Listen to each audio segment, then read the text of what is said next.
ஓங்கி வரவளர்ந்த உத்தமன் பெயர்பாடி நாங்கள் நம்பாவைக்கு சாற்றி நீராடினால் தேங்கி நீராடலாம் திங்கள் மும்மாறி பெய்து ஓங்கு பெரும் சென்னல் ஊடு கையிலுகுல பூங்குவலை போதில் புரிவண்ட கண் கொடுப்ப தேங்காதை விட்டு இந்த திருத்துழாவை இப்படி தளமாக தான் கிரகிக்கணும். இப்படி இலையிலையாக கிரகிக்கூடாது. இதுதான் துளசி தளம்னு பேர்.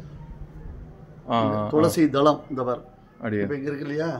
இப்போ சில பேர் இந்த இலையை பிச்சிருவா. இலையை பிக்கூடாது. இது தளம். தளம் இந்த விரல் யூஸ் பண்ணக்கூடாது.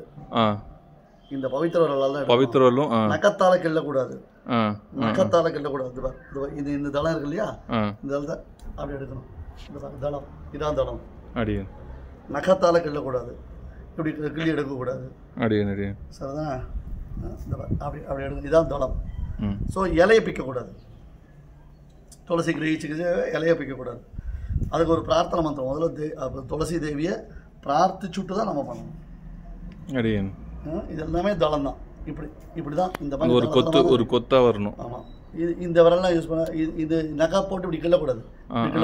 கிள்ளக்கூடாது. பவித்திர விரலை யூஸ் பண்ணி தான் பண்ணணும். இதெல்லாம் காலில் படாமல் போகணும்.